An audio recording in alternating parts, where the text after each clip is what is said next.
Book 2, A Journey to Real Freedom, Part 5.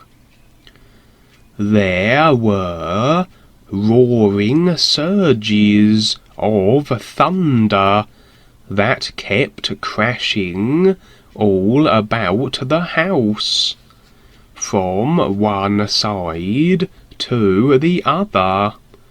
I could see the lightning flashing through the curtains, making streaks across the room that seemed to want to get me.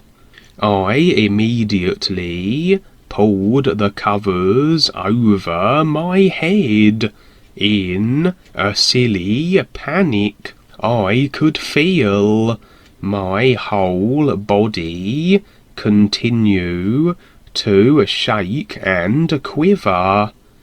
This was the scariest situation that I had ever been in. The noise was constant and very loud.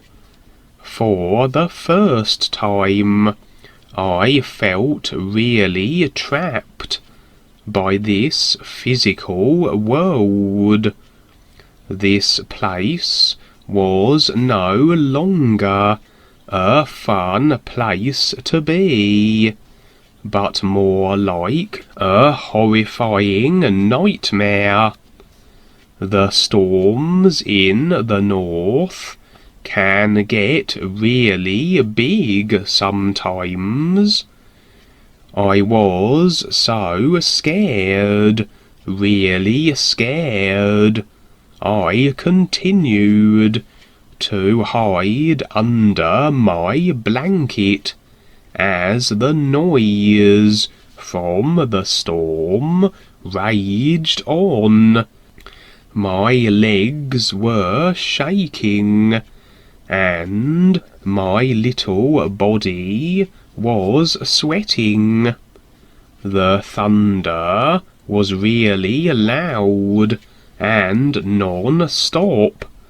I'm sure most of you who are reading this may think this part is funny, but it wasn't, at least not to me.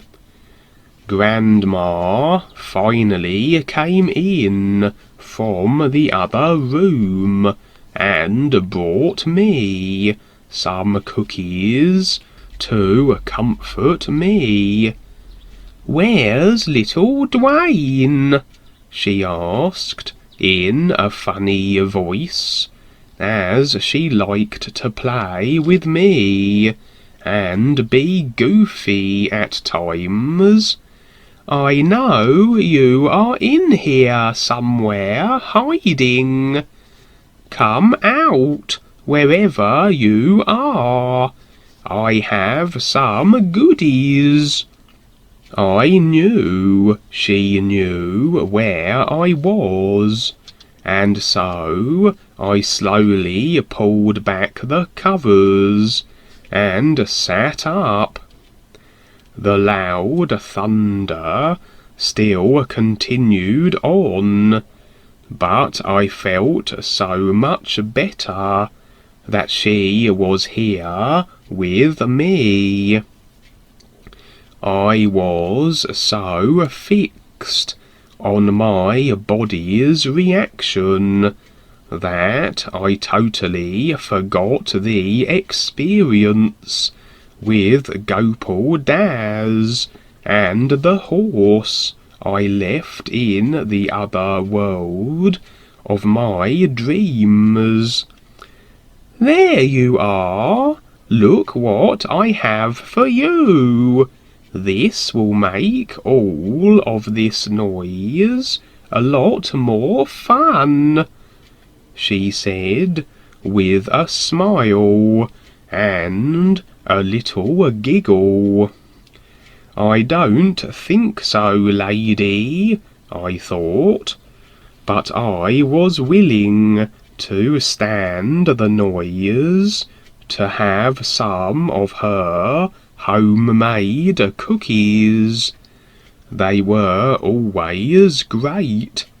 She sat next to me and handed me one of her great cookies.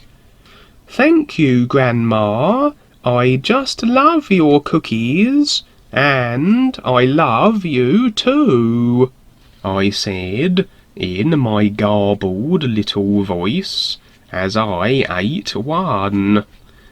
She put her arm around me and was holding me tightly as I ate another cookie.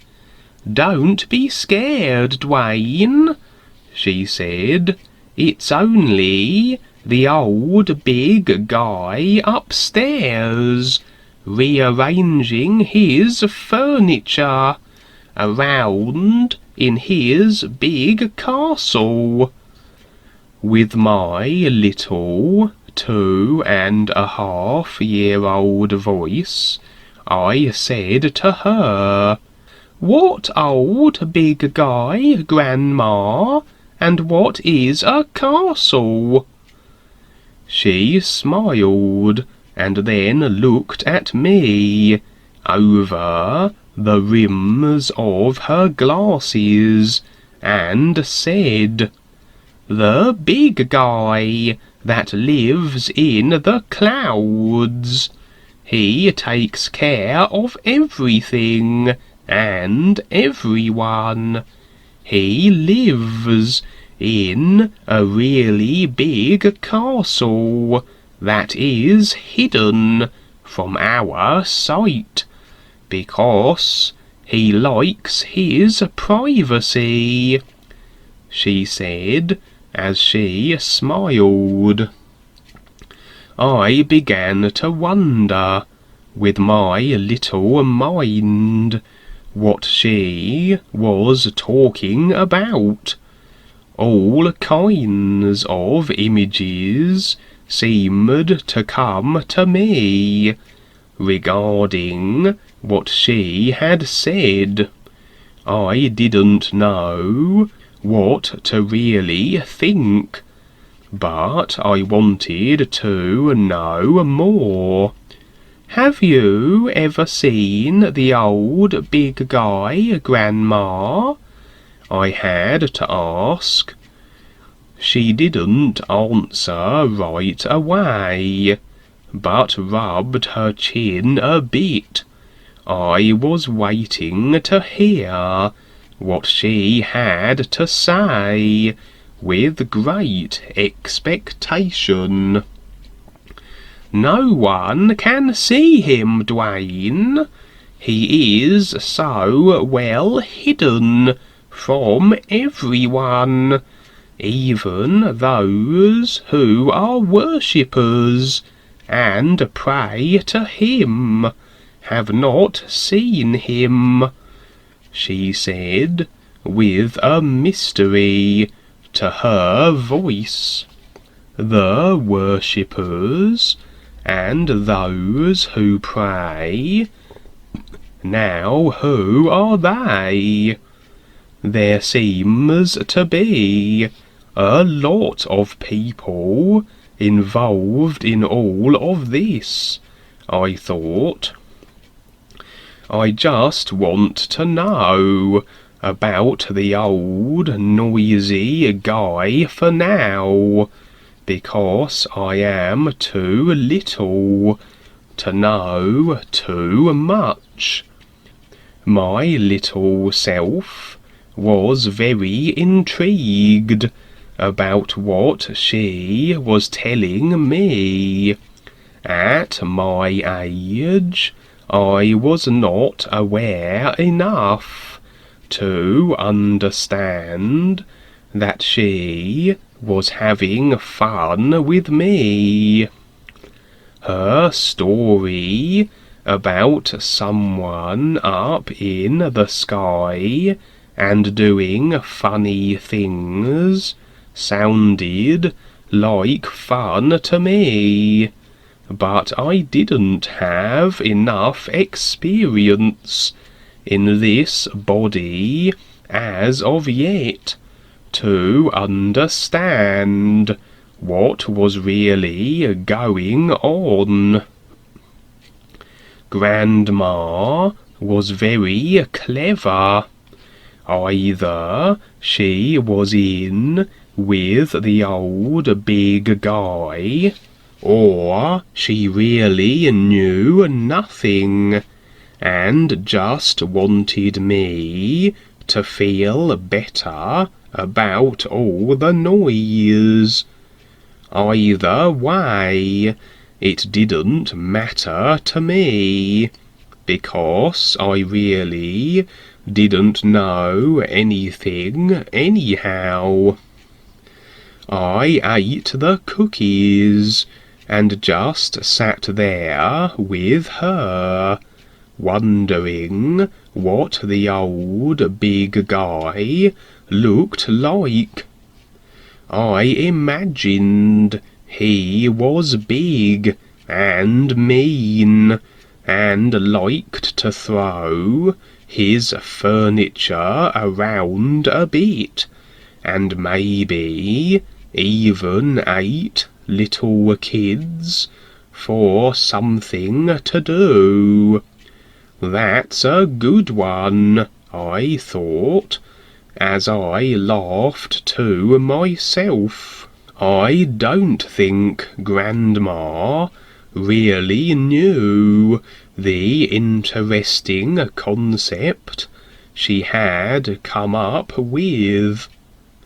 At my young age, how was I to know there were others in this world that saw things the same way as she did? The idea of someone hiding in the clouds really did intrigue me. Suddenly, I had something to investigate, something that took a lot of my attention and seemed to be very important. Maybe there is a reason for me being here, I thought. When the storm was over, I was going to see if I could spot the old fellow in the clouds. For some reason, I figured he couldn't hide forever.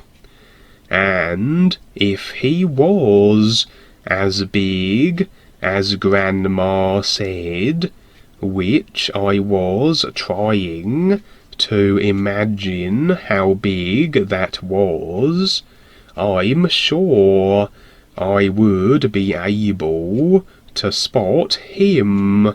I now had a double purpose in my life, which became the adventures of young Duane. I knew I would be adding more exciting episodes as I went along. My main focus would always be getting to the Pacific Ocean, and in the meantime find out about the old noisy big guy in the sky, and who knows what else. The big storm passed after a couple of days, and I was able to finally get a good night's sleep. When the racket the big guy made ended, I went outside with Grandma to take a look into the sky. I had always loved the sky and the sun shining, and now I was the new explorer of what seemed to be my endless adventure with life. Grandma, I said, with my little voice that fit the little body I was in, where do you think the noisy guy is hiding? She smiled at me, then looked up in the sky, just standing there for a moment and rubbing her chin as usual. I watched her, and I became a bit serious, like kids do, as they pretend to mimic adults and their funny behaviour. Even when Grandma was serious, I could tell that she was being funny with me. She always had a loving heart with me. I know he's up there somewhere, Duane, but he's real tricky, she said. I have heard he doesn't like to be seen at all. I stood there amazed, with my mouth wide open, and looking up into the sky, from side to side, with my neck bent, and my head hanging backward. I hoped to get a glimpse of this mysterious fellow that liked to hide. After a while, my neck got tired of looking up, and Grandma said she had to get busy with her chores. Every day, for I don't know how long, I would watch the skies for any sign of the old noisy guy. First thing each morning, I would go outside and check the sky to see if I could spot this unknown fellow somewhere up there. After a while, I guess it was about a week or so, I got tired of looking up and decided to spend my days doing other things kids like to do. One night, Grandma received a call from Mama on the phone, and I got to talk to her. She said she was out in California, and the place was really great, that it was sunny all of the time, and everybody was always laughing. I tried to ask her about the ocean, but at 2 years old, you just don't always have the vocabulary. I asked her, "Mama, the big water, Then she said, "Tell Grandma to get you some water, sweetie." Then I said, "Mama, big water." "Tell Grandma to get you a big glass of water, honey," she said, with a giggle in her voice, and I knew she was being funny.